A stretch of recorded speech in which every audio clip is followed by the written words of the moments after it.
Orang yang suka berdusta itu nanti Allah tambah penyakit di hatinya. Hari-hari selalu bohong, hari-hari selalu bohong. Tak ada cakapnya yang jujur lagi. Kenapa? Karena hari ini dia berbohong, besok dia pasti akan berbohong untuk menutupi kebohongan yang semalam. Kemudian besoknya dia bohong lagi untuk menutupi kebohongan yang kemarin.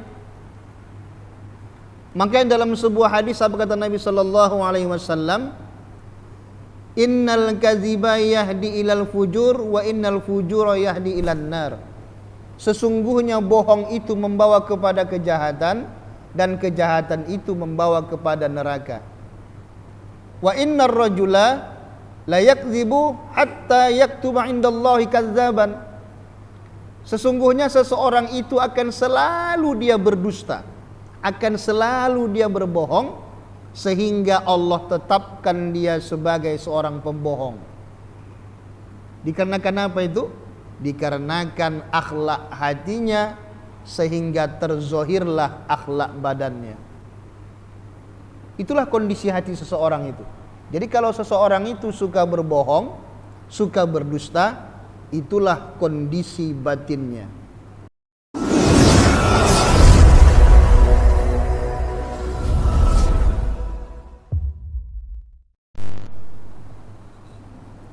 إلى حضرة النبي المصطفى رسول الله صلى الله عليه وسلم وعلى آله وأصحابه وأزواجه وذرياته وأهل بيته شيء لله له ولهم الفاتحة.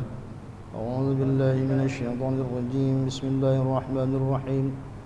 الحمد لله رب العالمين الرحمن الرحيم مالك يوم الدين إياك نعبد وإياك نستعين اهدنا الصراط المستقيم صراط الذين أنعمت عليهم غير المغضوب عليهم ولا الضالين. السلام عليكم ورحمة الله وبركاته. الحمد لله رب العالمين وبه نستعين على أمور الدنيا والدين والصلاة والسلام على سيدنا ومولانا محمد وعلى آله وأصحابه المجاهدين الطاهرين. أما بعد.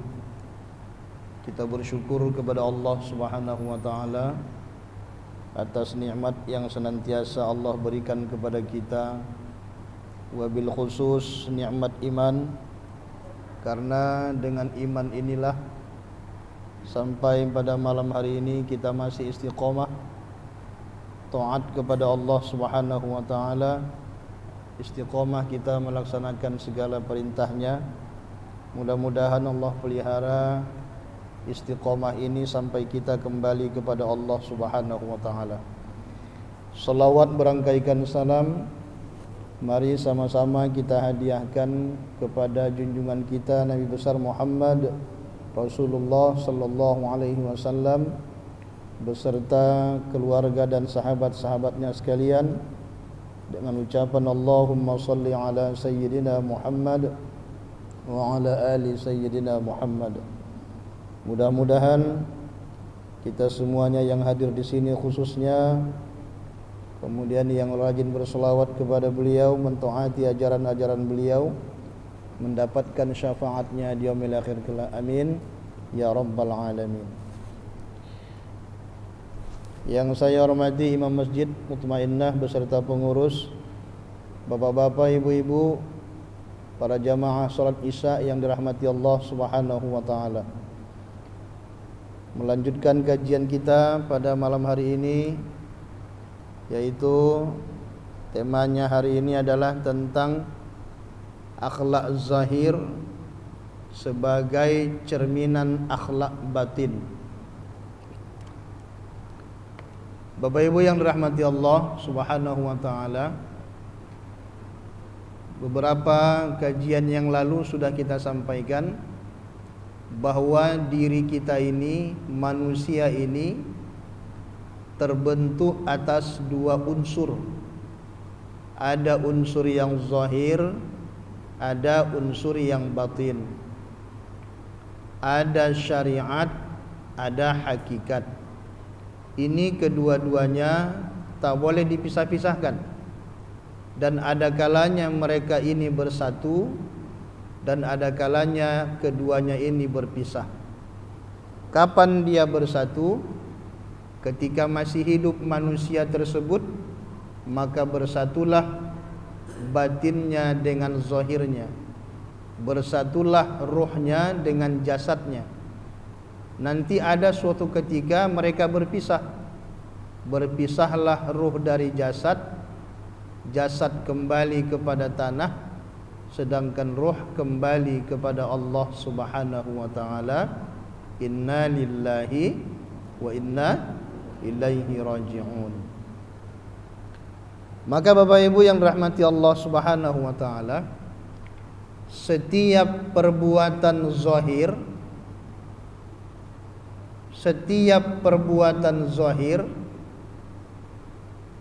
pasti didasari oleh daripada perbuatan batin. Apa yang kita niatkan, maka itulah yang akan kita lakukan. Innamal a'malu binniyat wa innama likulli imri'in ma nawa. Sesungguhnya sesuatu pekerjaan itu dimulai dengan niat, dan seseorang itu akan mendapatkan sesuai dengan apa yang diniatkannya. Tadi niat kita kemari adalah melaksanakan sholat isya. Kemudian terniat pula kita berniat untuk melanjutkan dengan duduk di majlis ilmu. Sekarang kita lakukan tak? Kita lakukan. Artinya perbuatan yang zahir tidak lepas dari perbuatan batin. Akhlak yang zahir tidak lepas dari akhlak yang batin. Maka dari itu Bapak dan Ibu, seseorang yang ingin selalu memperbaiki dirinya, tentu dia harus lebih memperhatikan qalbunya. Kita harus senantiasa merawat yang namanya ruh, karena nanti yang kembali kepada Allah itu ruh. Jasad ini tinggal. Yang kembali kepada Allah itu adalah ruh kita, yang mempertanggungjawabkan segala amaliyah kita sewaktu hidup ini adalah ruh kita. Karena ruh itulah diri sebenar diri. Diri sebenar diri itulah nanti yang akan mempertanggungjawabkan segala amaliyah selama hidup. Faman ya'mal misqala dzarratin khairan yarah wa may ya'mal misqala dzarratin syarran yarah. Siapa yang berbuat kebaikan walau sebesar zarrah, niscaya dia akan melihat balasannya, dan siapa yang melakukan kejahatan walau sebesar zarrah, niscaya dia juga akan melihat balasannya. Jadi apa yang kita lakukan selama hidup pasti akan kita lihat balasannya, walau sebesar debu sekalipun. Maka untuk itu berhati-hati, karena ada di antara hamba-hamba Allah ini ada orang beriman, ada orang yang kafir, yang ingkar kepada Allah. Di tengah-tengahnya ada orang munafik, orang yang mengaku dia beriman kepada Allah, orang yang mengaku dia Islam, tetapi dia cenderung kepada kekafiran, akhlaknya cenderung kepada kekafiran. Ini yang kita takut, karena dalam firman Allah, apa kata Allah? Innal munafiqina fid darkil asfali minan nar. Sesungguhnya orang munafik itu tempatnya neraka jahanam. Nah, ini yang takut kita, karena orang yang munafik itu bukan orang kafir, tapi adalah orang Islam itu sendiri. Ini yang kita takut. Bahkan dalam sebuah ayat Allah katakan, sesungguhnya Allah mengumpulkan orang-orang munafik dan orang-orang kafir dalam neraka jahanam semua. Jadi Allah kumpulkan orang munafik sama orang kafir dalam neraka jahanam semua. Siapa itu orang-orang munafik? Tanda-tandanya 3. Ayatul munafiqi salasun, tanda-tanda orang munafik itu ada 3. Iza haddasa kazaba, wa iza wa'ada akhlafa, wa iza tumina khana. Apabila dia bercakap, dia selalu dusta, bohong. Hati-hati, kita ni mana lebih sering bohong daripada jujur. Jadi kalau orang yang suka bohong, apa yang dikeluarkannya itulah yang ada dalam hatinya. Akhlak zahirnya itulah akhlak batinnya. Jadi tanda-tanda orang munafik itu munafik amali. Yang pertama adalah apabila dia berkata dia dusta. Kalau kita ni suka bohong, maka hati-hati, masuk kita tanda-tanda orang munafik. Kalau tak bertobat, naik levelnya dari munafik amali ke munafik i'tiqadi. Kalau sudah munafik i'tiqadi, tempatnya neraka jahanam.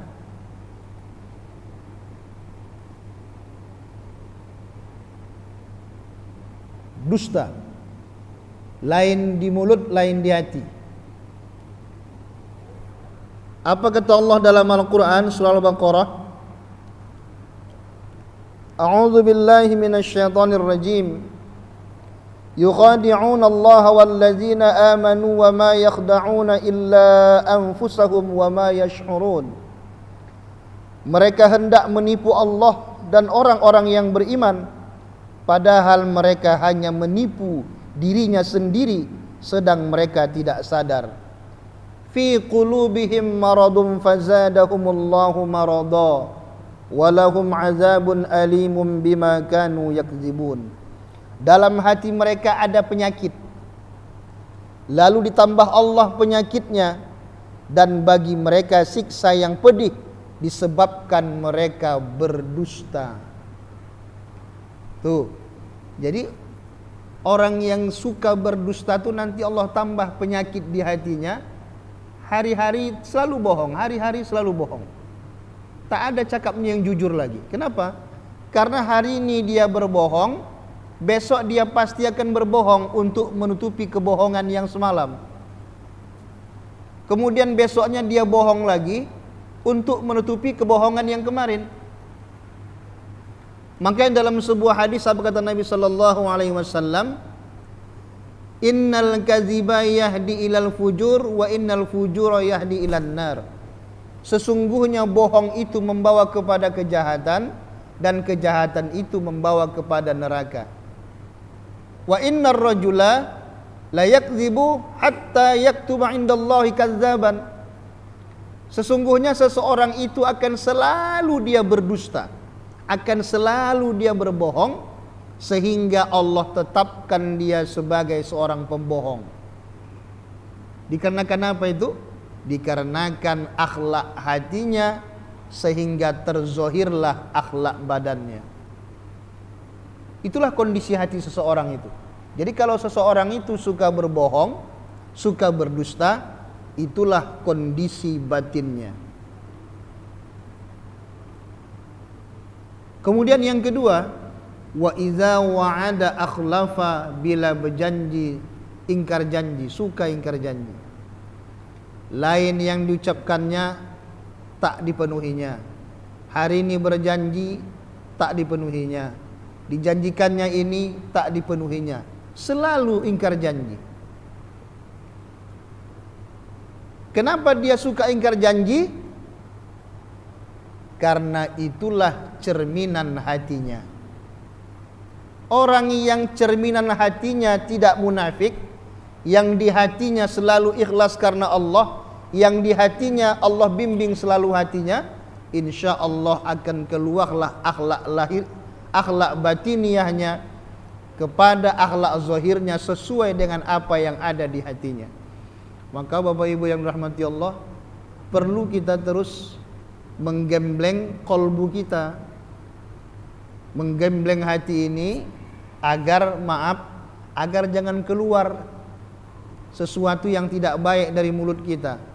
Berbohong, kemudian menghina orang lain, memfitnah, mencaci, memaki dan sebagainya.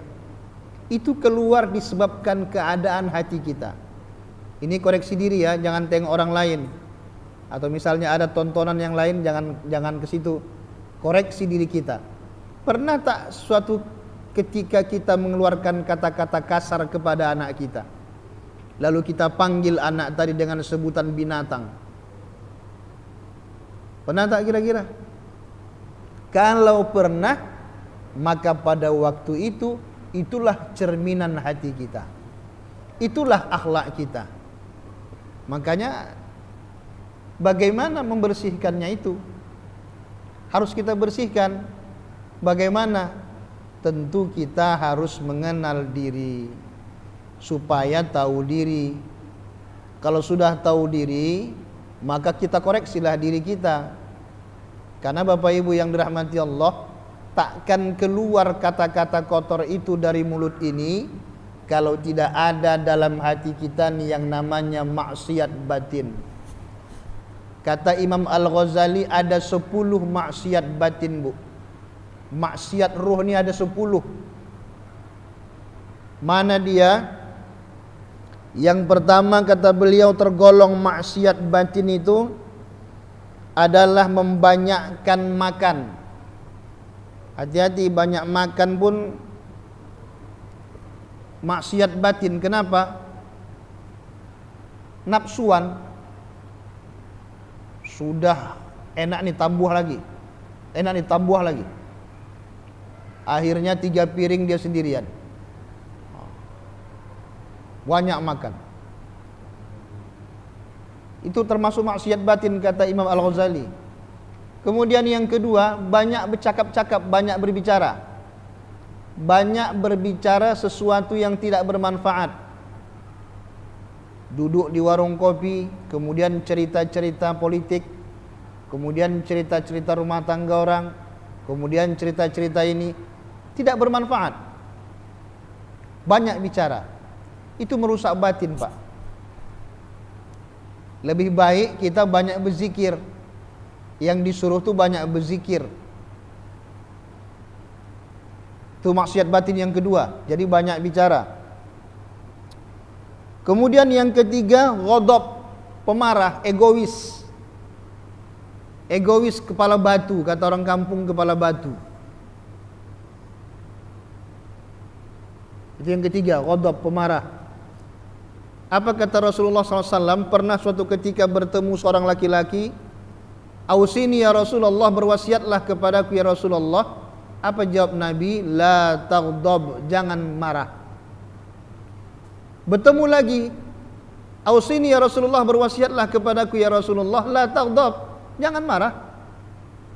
Bertemu lagi, minta nasihat lagi. La taghdab, jangan marah. Itu saja dikasih Nabi apa? Dikasih nasihat oleh Nabi SAW, jangan marah. Ternyata Bapak Ibu yang rahmati Allah, marah itu termasuk maksiat batin. Kalau sudah keluar amarah kita, maka tidak terkontrol lagi batin nih. Tak lagi ingat kepada Allah Subhanahu wa taala. Keluarlah yang tak baik dari mulut.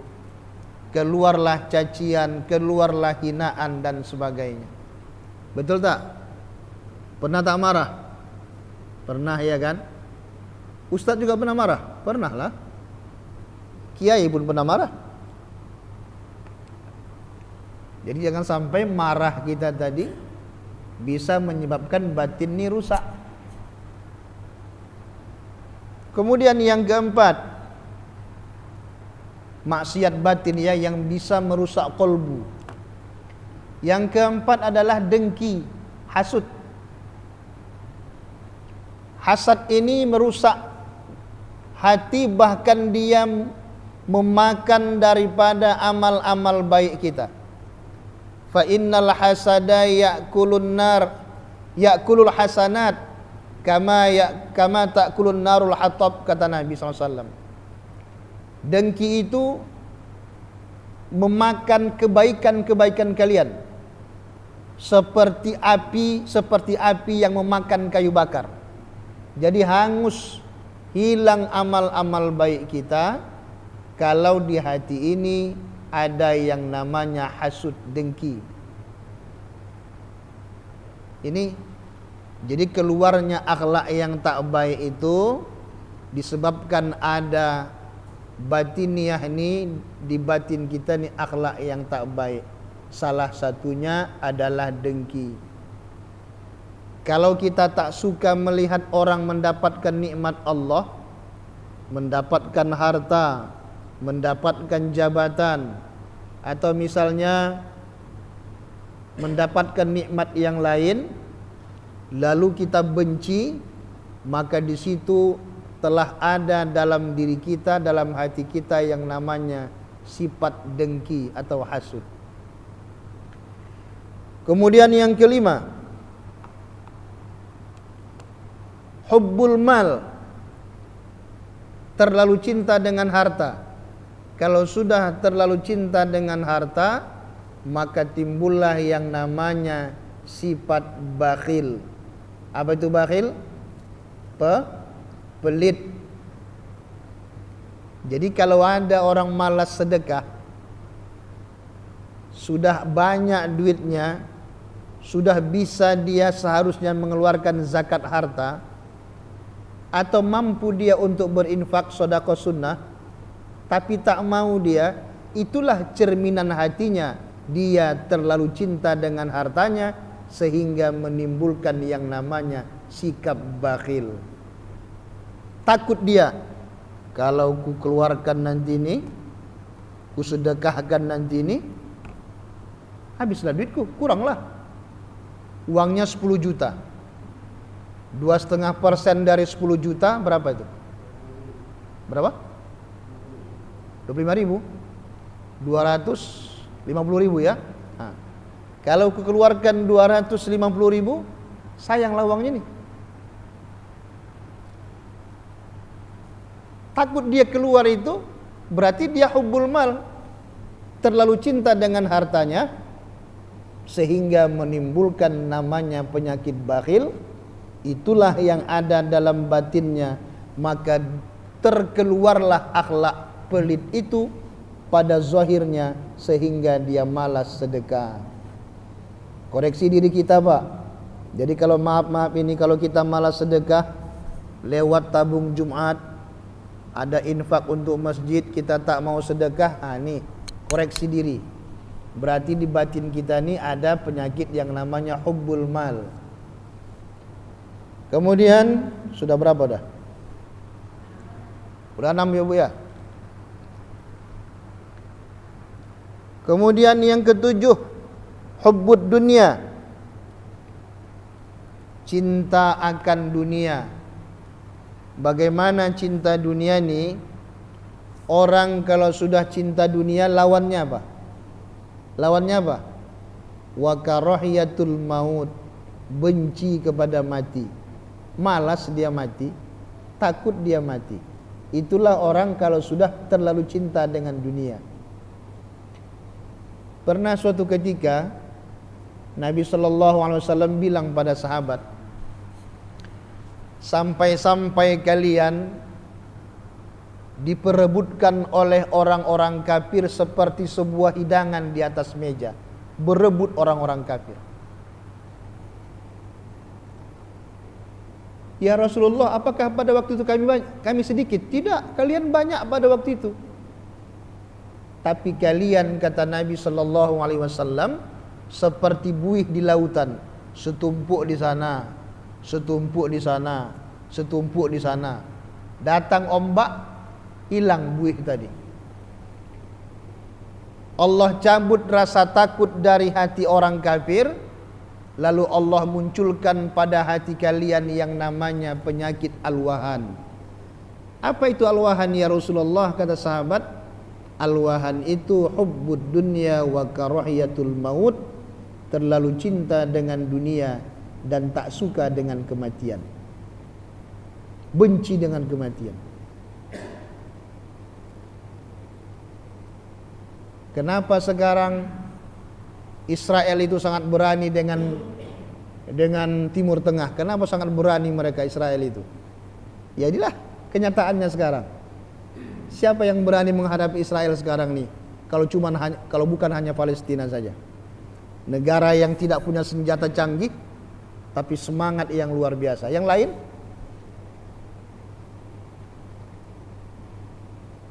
Begitu banyak di sekelilingnya negara-negara Arab, negara-negara Islam, tapi hanya beberapa saja yang berani. Yaman, itu yang berani. Yang lain-lain hanya sedikit saja, sebagian saja. Kenapa? Karena sudah Allah tumbuhkan yang namanya penyakit alwahan, cinta dunia dan takut dengan kematian. Itu kenyataannya. Betul tak hadis Nabi itu? Benar. Di tengah-tengah Israel itu, dikelilingi oleh negara-negara Arab. Tapi itulah sunnatullahnya yang pasti terjadi. Ketetapan Allah itu pasti terjadi. Walaupun nanti Israel itu pasti akan kalah, pasti akan habis. Tapi kita tak tahu. Yang jadi masalah sekarang di mana letak kita. Adakah hubbud dunya wa karahiyatul maut itu juga singgah di hati kita? Bagaimana sekiranya kalaulah dibuka oleh pemerintah pendaftaran untuk berjihad ke sana, kira-kira sanggup tak kira-kira kita? Ini tanya diri kita masing-masing. Sekiranya hubbud dunia, terlalu cinta dengan dunia. Kemudian yang keberapa, Bu? Yang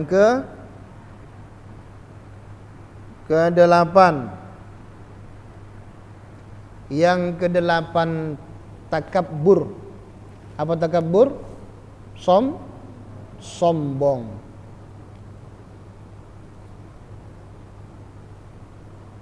Wala tamshi fil ardi maraha, janganlah kalian berjalan di muka bumi dengan angkuh dan sombong.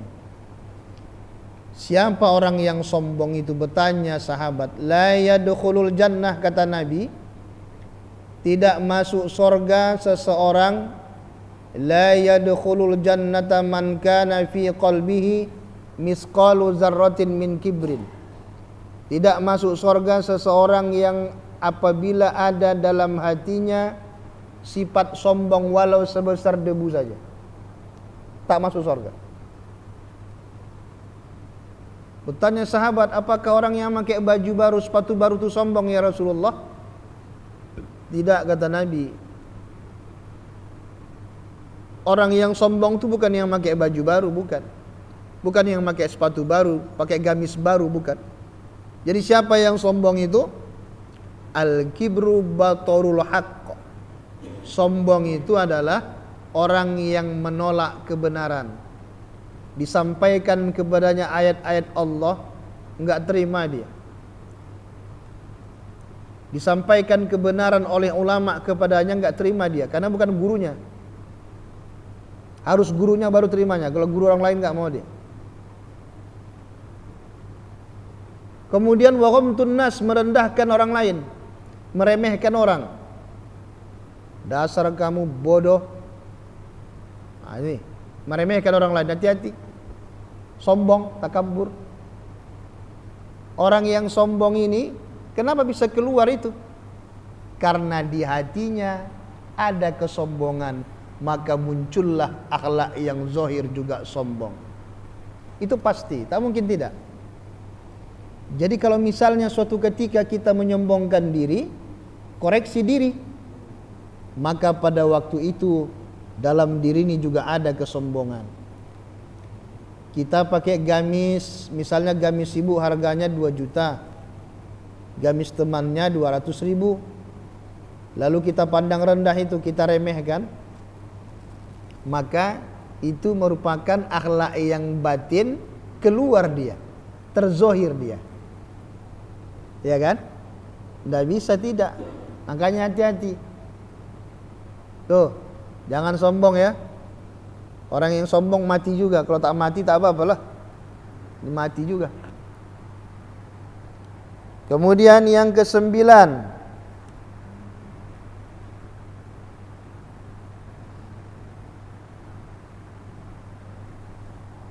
Yang ke-9 ujub. Heran dia terhadap dirinya sendiri, bangga diri. Ujub tu bangga diri. Bangga diri, heran diri. Ini suara luar, suara dalam? Suara dalam aja, suara dalam aja. Heran diri, bangga diri.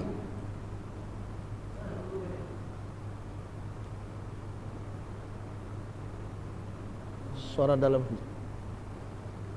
Ujub itu heran diri, merasa heran dia sama dirinya sendiri, merasa mulia dia, bangga dia dengan kelebihannya, bangga dia dengan ilmunya, bangga dia dengan kekayaannya, bangga dia dengan jabatannya. Nah, itu hati-hati dengan ujub.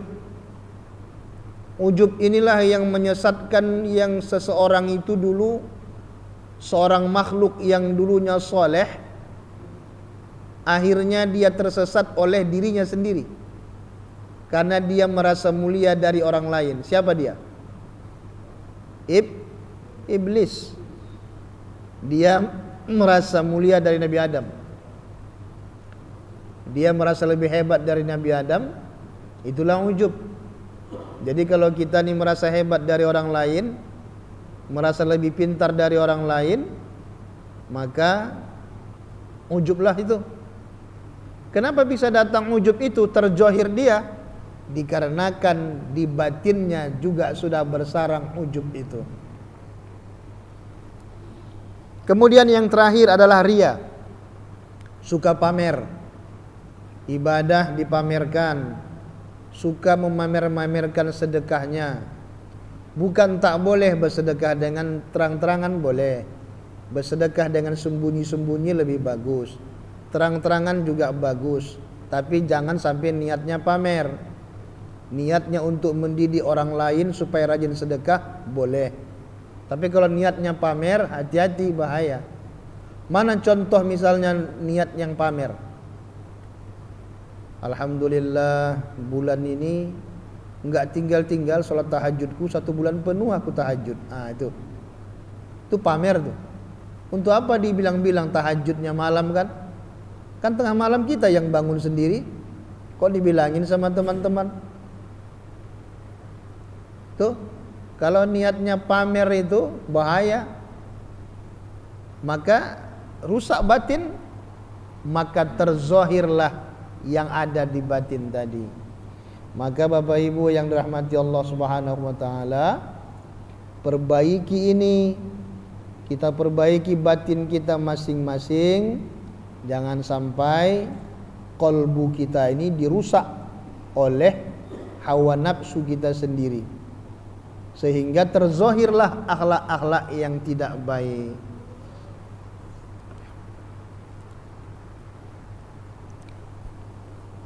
Dalam kitab Al-Hikam, apa kata Syekh Ibnu Athaillah Sakandari? Mastudi'a fi ghaibis sarairi zahara fi syahadati zawahiri. Apa yang tersembunyi dalam rahasia gaib, yaitu berupa nur ma'rifat dan nur ilahi, pasti akan ada pengaruhnya di anggota lahir. Kalau di hati ini Allah berikan nur ma'rifatullah, Allah berikan hidayah, maka terzohirlah ke akhlak yang zohir, ke perbuatan yang zohir. Perbuatan kita akan senantiasa ditunjuki Allah Subhanahu wa ta'ala. Begitu juga sebaliknya, ketika di batin kita ini, di dalam ruh kita ini, dalam diri kita sendiri tercermin akhlak yang tidak baik, maka terzohirlah pada tubuh kita nih perbuatan yang tak baik juga. Ini pasti terjadi. Bisakah itu terjadi pada kita? Pasti. Walaupun mungkin sekali, 2 kali, pasti. Bisakah seorang ulama tergelincir? Bisa. Bisakah seorang ustadz tergelincir? Pasti bisa.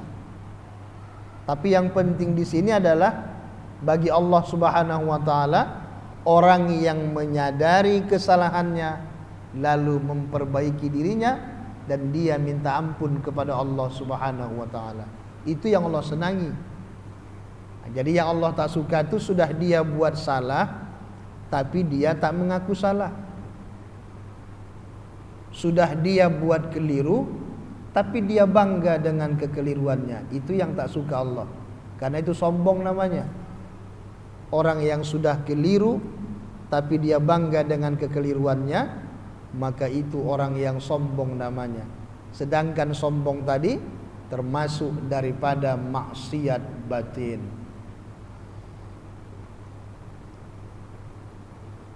Dah? Bapak Ibu yang dirahmati Allah Subhanahu wa taala, pernah suatu ketika Rasulullah sallallahu alaihi wasallam melihat seseorang memain-mainkan tangannya ketika sholat. Ada orang sholat, Allahu Akbar,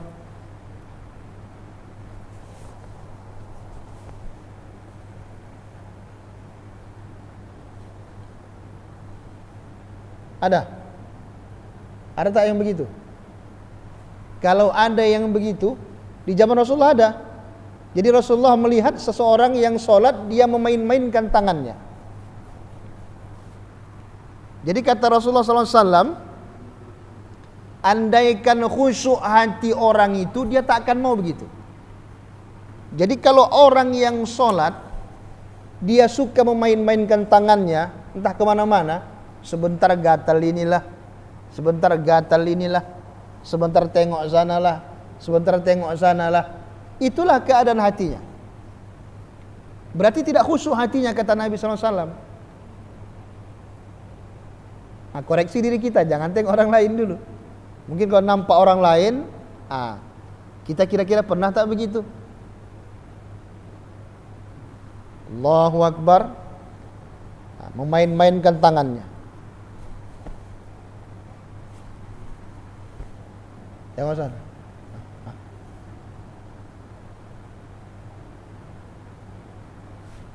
Kalau seperti itu, maka kata Nabi SAW, tidak khusyuk hatinya. Andaikanlah hatinya khusyuk, maka dia tak akan melakukan itu.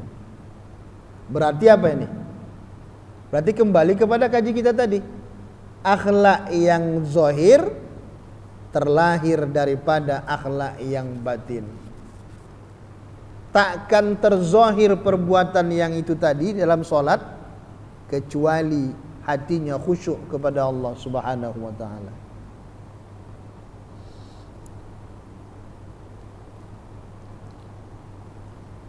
Dah. Kira-kira ada yang mau tanyakan? Silakan.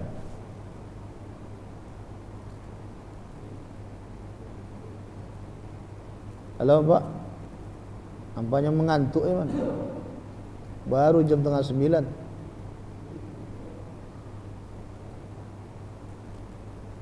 Dari sebelah kiri.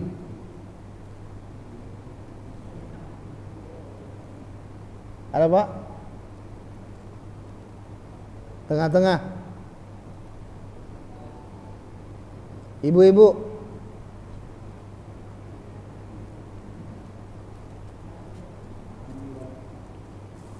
Sebelah kanan.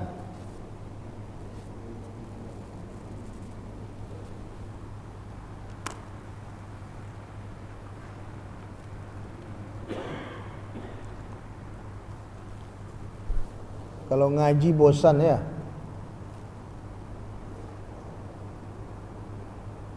Tanyalah.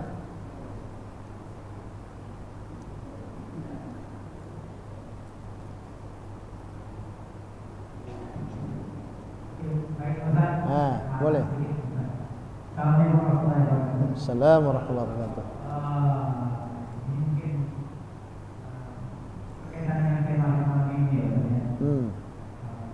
Maaf saja ya, jadi satu yang viral gitu. Ucapan seorang tidak Ramadan, orang lama juga. Dengan pandangan kita nanti pengajian tauhid ini, bagaimana kita memahaminya? Mungkin maksud beliau bercanda, cuma mungkin kurang pas.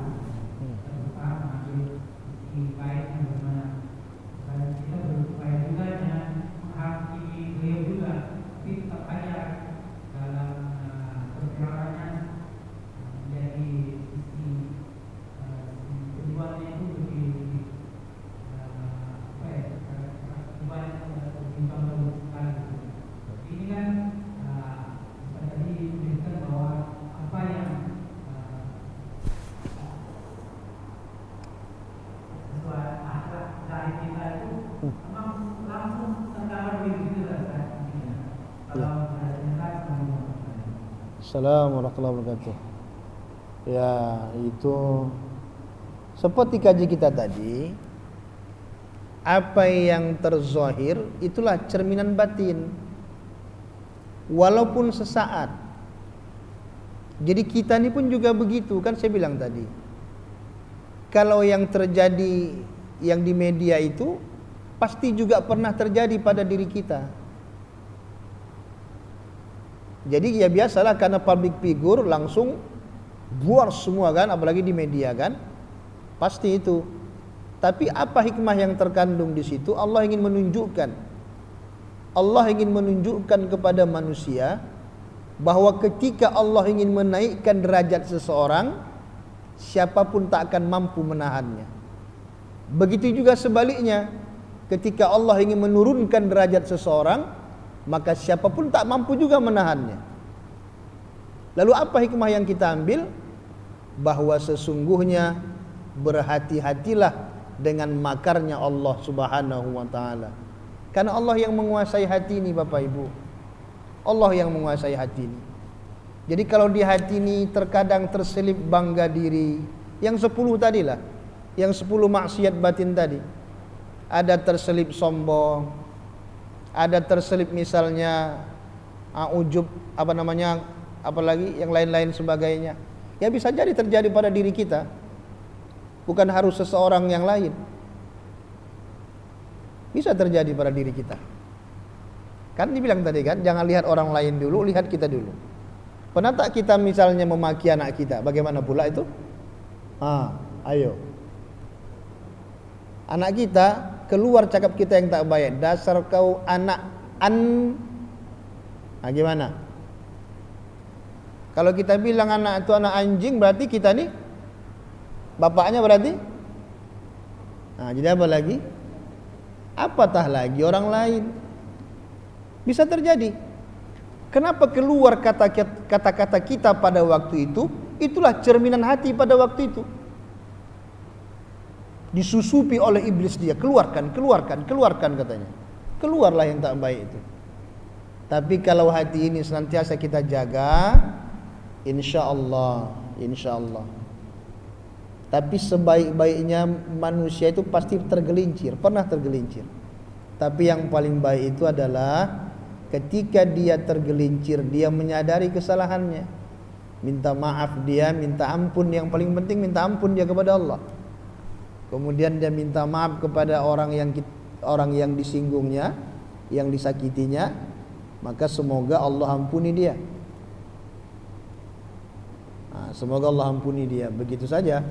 Kita tidak usah memperlebar masalah itu, karena kalaulah itu terjadi sama kita, kan kita sering juga kadang-kadang.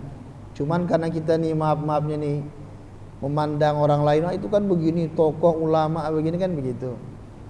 Ya biasalah, pro kontra itu biasa. Tapi dalam kaji kita tadi, akhlak yang zahir adalah cerminan daripada akhlak yang batin. Suatu ketika kita pernah melakukan yang tidak baik, pada saat itu itulah cerminan hati kita. Pada saat itu. Kemudian astaghfirullahalazim, sadar kita. Maka istighfar yang terzahir tadi itu juga cerminan dari yang batin. Itu juga sadar langsung dia, astagfirullah, salah aku tadi. Itu juga cerminan dari yang batin. Karena tidak berpisah hakikat dengan syariat. Kembali kepada tauhid. Tak berpisah ruh dengan jasad. Karena masih ada jasad ni ada ruh, maka tak bisa berpisah dulu dia. Apa yang ada pada ruh, maka itulah yang ada pada jasad. Ya, kira-kira begitu. Jadi tak usah diperlebar, kita koreksi diri kita. Apa yang terjadi pada beliau-beliau itu, pertama itu teguran, yang kedua juga Allah ingin mengangkat derajat seseorang. Ya, bisa jadi. Wallahu a'lam. Semoga Allah lindungi kita dari seperti itu. Kalaupun pernah terjadi, semoga Allah ampuni kita. Ya, bagus. Yang lain?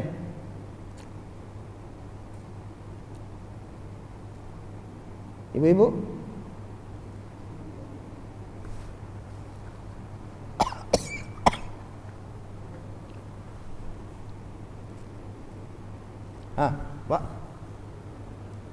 Tanya Pak. Habis. Kalau sudah bersandar, payahlah, tidurlah.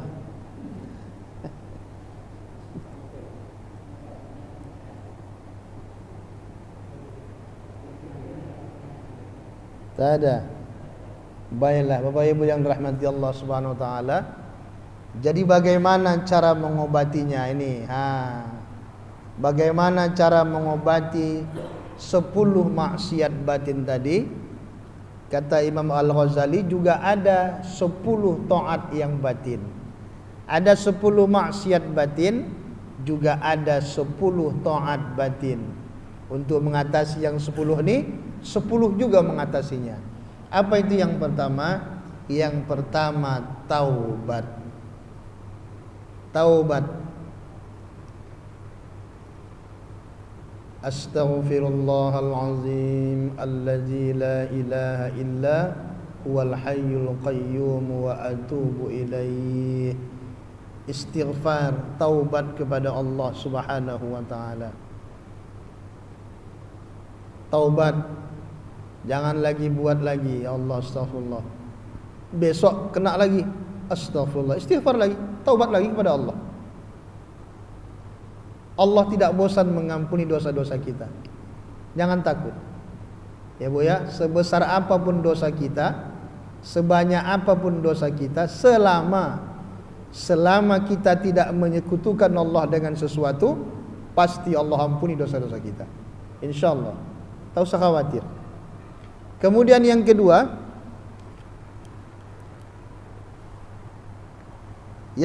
adalah khauf. Khauf itu takut. Takut sama siapa? Takut sama Allah. Jadi kalau maksiat batin tadi bersarang, maka munculkan rasa takut kepada Allah. Munculnya rasa takut ini bukan begitu saja Bapak Ibu datangnya. Munculnya rasa takut ini dikarenakan ada ilmunya. Innama yakhshallaha min ibadihil ulama. Sesungguhnya yang takut kepada Allah itu hanyalah orang yang berilmu. Jadi kalau ingin takut kepada Allah maka harus berilmu. Jadi kalau ada majlis taklim di sini, Bapak Ibu jangan sampai tak hadir. Ada kajian malam Jumat datang, Jumat kedua datang saja. Dengarkan, duduk baik-baik supaya bertambah ilmu. Dengan bertambahnya ilmu, Allah munculkanlah rasa takut ke dalam hati kita. Takut kepada siapa? Takut kepada Allah, karena sudah ada ilmunya.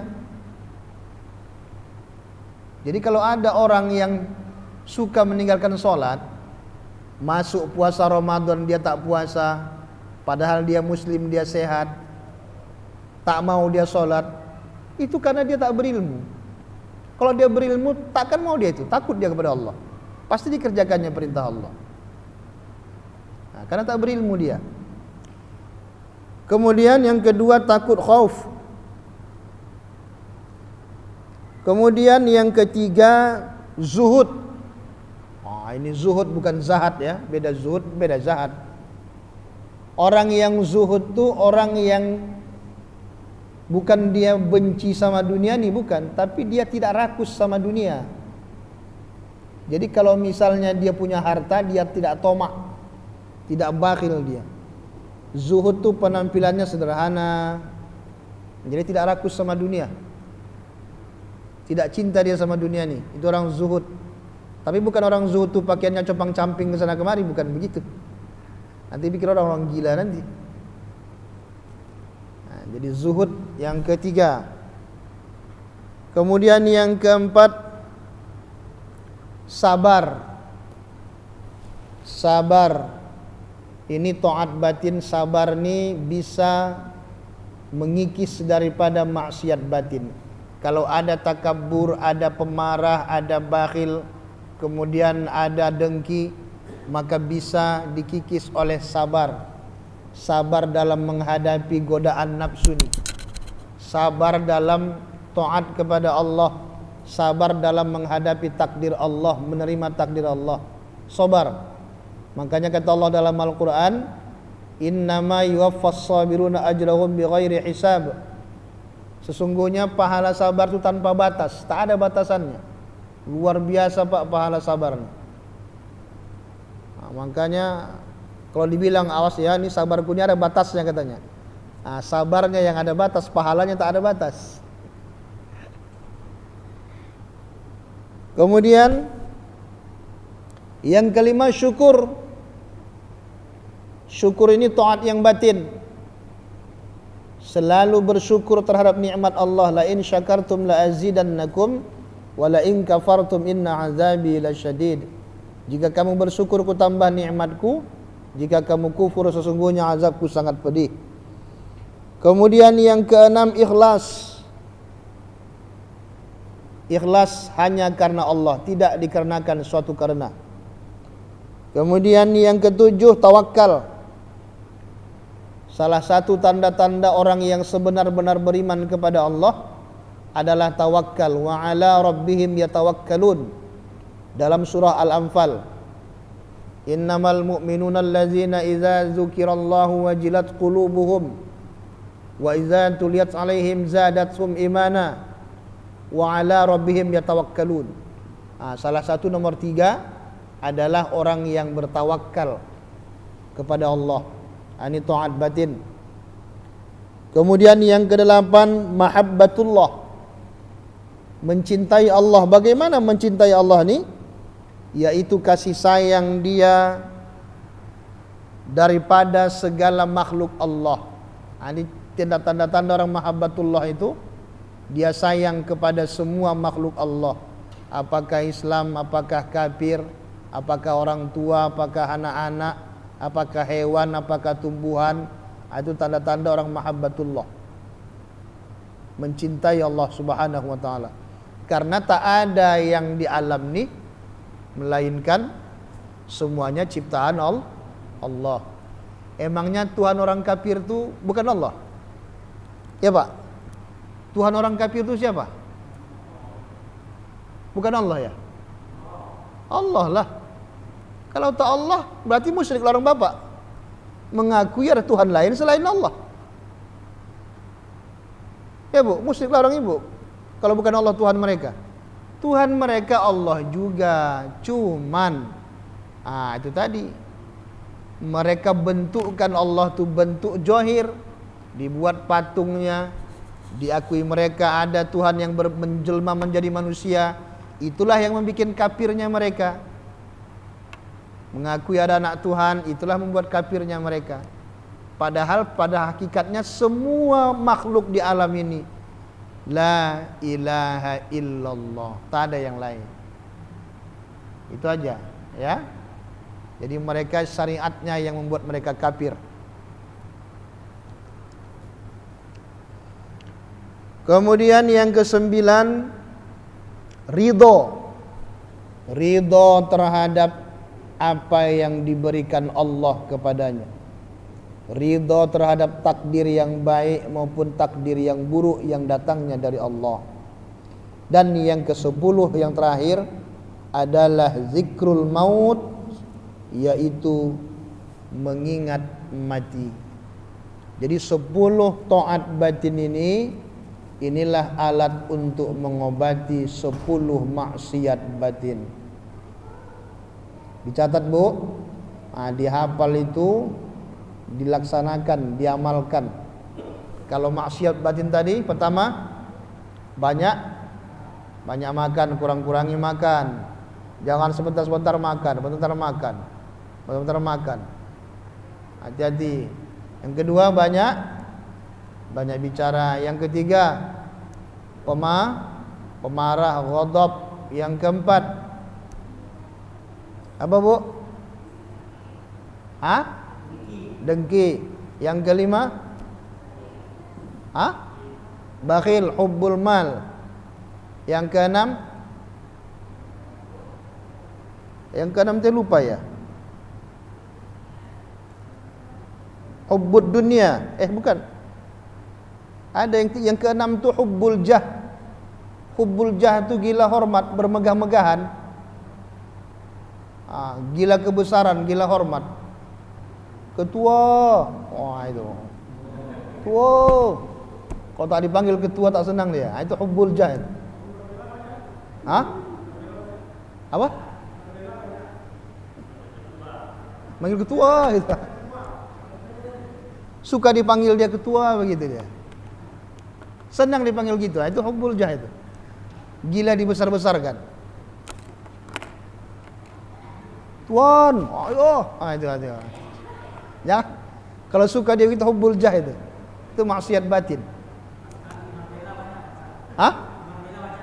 Astagfirullah. Ya, jangan.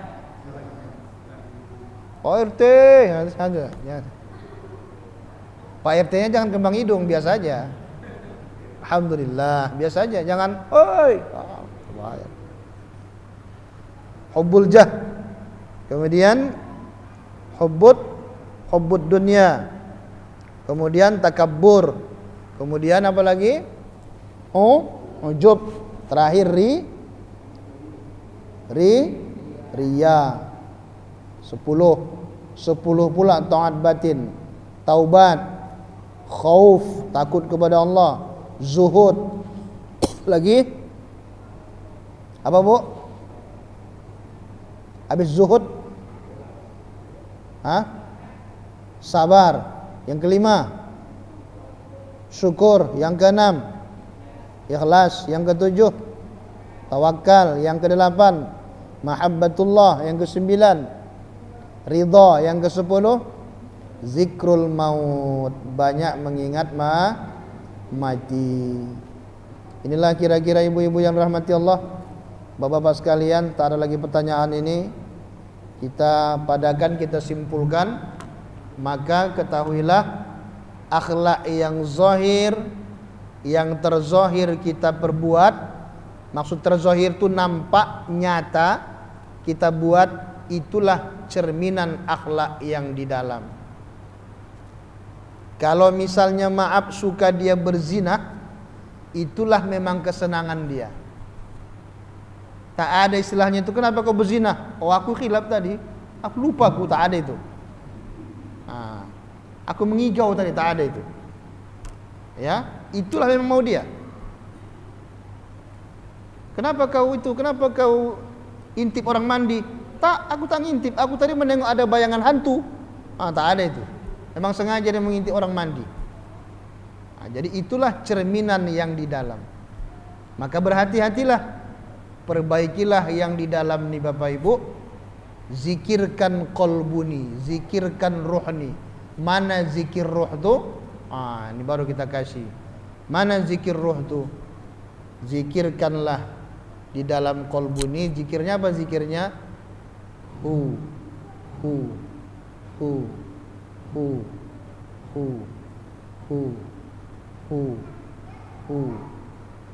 Zikirkanlah itu. Tapi tak bersuara, dalam saja. Di dalam qalbu saja.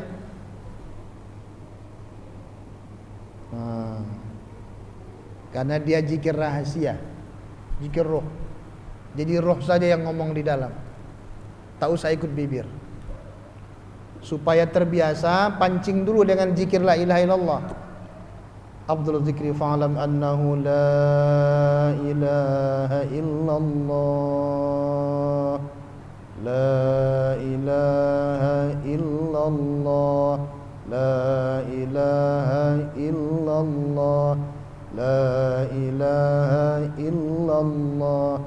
La ilaha illallah. La ilaha illallah. La ilaha illallah.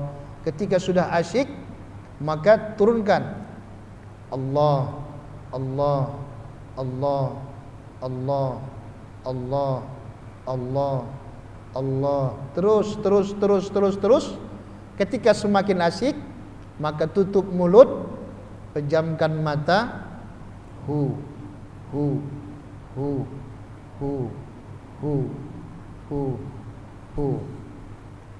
Sudah.